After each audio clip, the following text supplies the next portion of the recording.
শ্ৰীমন্ত শংকৰ হৰিভকতৰ জানা যেন কল্পতৰু তাহান্ত বিনাই নাহি নাহি নাহি আমাৰ পৰম গুৰু। তাহান্ত বিনাই নাহি নাহি নাহি আমাৰ পৰম গুৰু। আসনতে ভাগৱত চাকিত শংকৰ গুৰু, কীৰ্তন ঘৈলা মহাৰত্ন ভকতে পান কৰোঁ। কাঠ সৰু বিটৰ কাঠৰ সৈতে আমি সাজিবলৈ লৈছোঁ।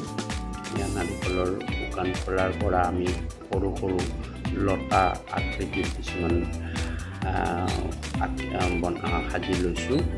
এনেকুৱা আমি ইয়াৰ পৰা ফুলৰ পাহ আমি ইয়াত বনাম আৰু তাৰ পৰা আপোনালোকে দেখিব কেনেদৰে আমি আগবাঢ়িম। ইয়াত আমি কাঠৰ বিট আৰু নাৰিকলৰ খোলা, শুকান খোলা ব্যৱহাৰ কৰি আমি গুৰু আসন এখন প্ৰস্তুত কৰিবলৈ লৈছোঁ, সাজিবলৈ লৈছোঁ। তাৰে এটা ফালৰ প্ৰথম ষ্টেপটো আপোনালোকক দেখুওৱা হৈছে। ইয়াত দেখিছে আপোনালোকে নাৰিকলৰ খোলাৰ পৰা ফুলৰ পাহবোৰ কাটি ওলোৱা হৈছে।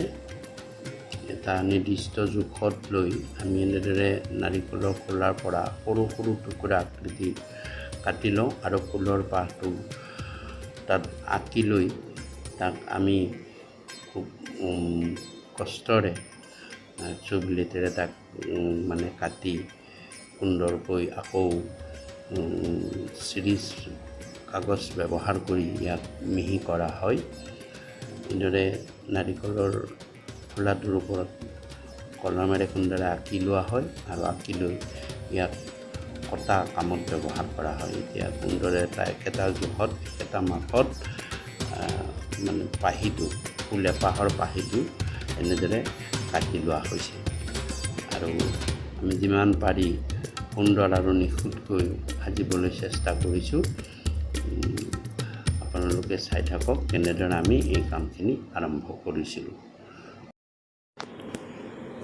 এয়া দেখিছে আমি কেনেদৰে হেক্সো ব্লেডৰ সহায়ত মিহি মিহিকৈ লতাবিলাক সাজিবৰ কাৰণে আৰু ফুলৰ পাহবিলাক সাজিবৰ কাৰণে আমি শুকান নাৰিকলৰ খোলাৰ পৰা আমি কাটি কাটি লৈছোঁ আৰু ইয়াক আমি চিৰিজ কাগজ ব্যৱহাৰ কৰি আমি পাহবিলাকো ঠিক তেনেদৰে আমি প্ৰস্তুত কৰিছোঁ।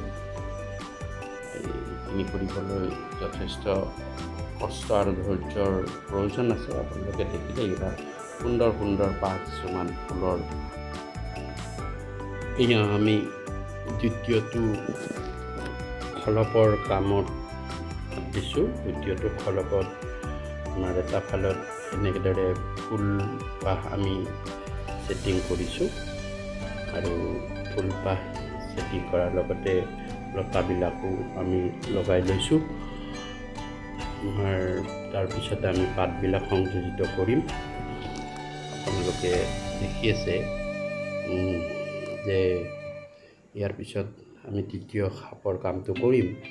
আমাৰ মনতে বৰ এটা হেঁপাহ আছিলে যে আমি এনেদৰে গুৰু আসন এখন নিজে তৈয়াৰ কৰি নিজৰ প্ৰাৰ্থনা গৃহটোত আমি সজাই ৰাখিম বুলি ভাবি আছিলোঁ।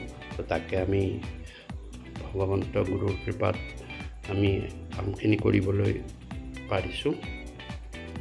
তাৰপিছতে আমি তৃতীয়টো ষ্টেপৰ কাৰণে আমাক যি ফুলৰ পাহি লাগিব, পাত লাগিব বা লতা লাগিব সেইখিনি আমি কৰি গৈছোঁ।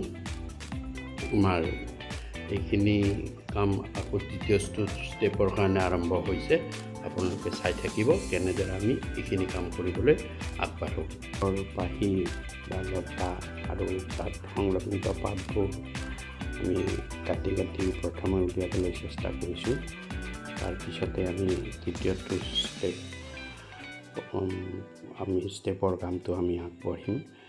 এতিয়া এইখিনি কাম কিছু কৰিও লোৱা হৈছে।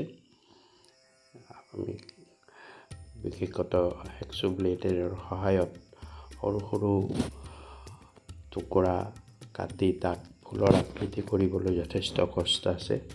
তথাপিও মনত হেঁপাহ আৰু আগ্ৰহ আৰু নিজৰ ঘৰতেই যেতিয়া গুৰু আসনখন স্থাপন কৰা হ'ব, গতিকে নিজে অলপ কষ্ট কৰি এইখিনি কাম কৰিছোঁ। নহ'লে এখন গুৰু আসন কিনিবলৈ গ'লেও বহুত পইচাৰ প্ৰয়োজন হয়, আপোনালোকে জানেই।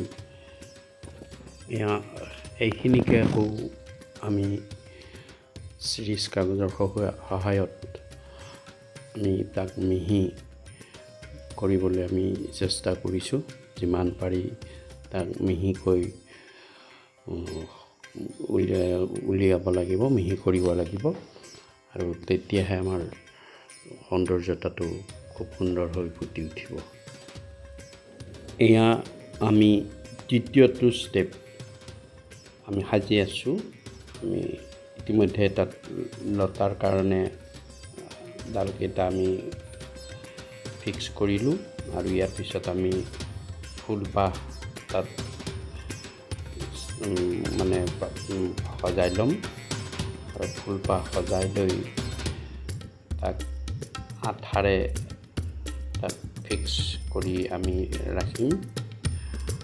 আৰু তাৰপিছত আমি লাহে লাহে এই লতাবিলাকত পাত কিছুমান দিয়াৰ মানে ব্যৱস্থা কৰিম। এইখিনি কৰিবলৈ আমাক আকৌ পাতখিনি কাটি উলিয়াব লাগিব। আপোনালোকে দেখিছে যে আমি ফুলপাহ তাত মানে ছেটিং কৰি থকা হৈছে। ফুলপাহ আমি লগাই আছোঁ।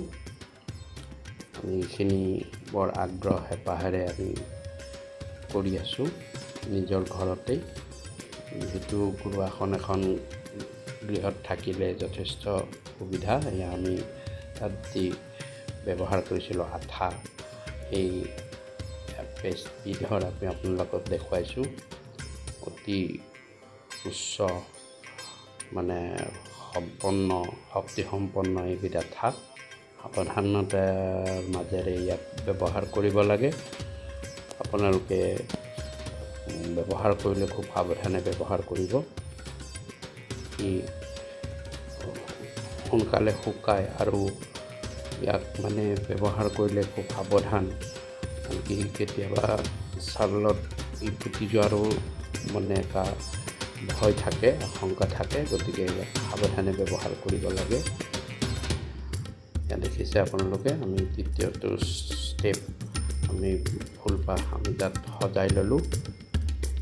আপোনালোকে দেখিব যে তলৰ এই তিনিটা ষ্টেপ কমপ্লিট হোৱাৰ পাছত আপোনালোকে ওপৰত দেখিছে আমি আমহী ঘৰটো সজিম, আৰু তাৰ কাৰণে আমি এতিয়া একো ব্যৱস্থা কৰা নাই যদিও তাত 3-4টা খুঁটা কাৰণে ব্যৱস্থা আমি ৰাখিছোঁ।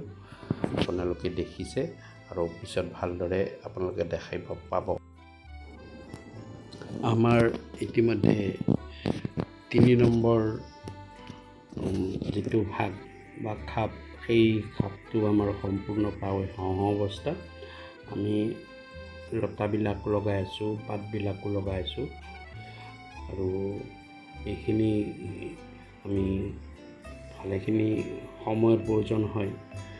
আজৰি সময়ৰ কাম যেতিয়া খুব আমি লাহে লাহে কৰি থাকোঁ, আন বিভিন্ন কামো থাকে। গতিকেলৈ আপোনালোকক তাৰ মাজেৰে এইখিনি কৰি আপোনালোকক আমি দেখুৱাই আছোঁ। আপোনালোকে ধৈৰ্য সহকাৰে গোটেইখিনি আপোনালোকে চাব। আমি আমহী ঘৰটো যেতিয়া সাজিম, সাজাৰ পিছতো আমি সম্পূৰ্ণকৈ ভিডিঅ'টো আমি দিম। তথাপিও আমাৰ প্ৰথম তলৰ খণ্ডখিনি যিখিনি আমাৰ লতা কটা বা 3টা আমি খাপ কৰিছোঁ, এই খাপ 3টা সম্পূৰ্ণ প্ৰায় হৈয়ে গৈছে। আপোনালোকক আমি দেখুৱাইছোঁ। এয়া আমাৰ তিনিওটা খাপে আমাৰ সম্পূৰ্ণ হ'ল। আপোনালোকক দেখুৱাইছোঁ কেনেদৰে লতা কাটি ফুল তুলি ফুলবিলাকো আমি ছেটিং কৰি সুন্দৰকৈ 3 খলপীয়া আমি গুৰু আসন এখন প্ৰস্তুত কৰি উলিয়াইছোঁ। এতিয়া তলৰ ভাগটো হৈছে, ওপৰৰ ভাগটো আমি বনাবলৈ চেষ্টা কৰিম। আমি আমহি ঘৰটো বনোৱাৰ পিছত তাত আনুষাংগিক যিখিনি বস্তু লাগে সমস্তখিনি আমি দিবলৈ চেষ্টা কৰিম। আমি আসনখনত থকা উৰণীয়া সিংহ ড্ৰেগন আকৃতিৰ, তাতো আমি পাখিসমূহ লগোৱা নাই, আমি তাকো লগাবলৈ চেষ্টা কৰিম। আমি যিমান পাৰি সুন্দৰ আৰু নিখুঁতভাৱে ইয়াত সজাবলৈ চেষ্টা কৰিছোঁ। এয়া আমি আসনখনৰ তলৰ ভাগৰ চাৰিওফালে লতা কাটি ফুল বাচি আমি ছেটিং দি আমি উলিয়াই লৈছোঁ। প্ৰায় আমাৰ গোটেইখিনি কাম তলৰ ভাগৰ সম্পূৰ্ণ হৈছে আৰু আমহি ঘৰটো আমাৰ পিছলৈ আছে। আমি ভিডিঅ'টো চোৱাৰ বাবে আপোনালোকৰ ওচৰত সেৱা জনাই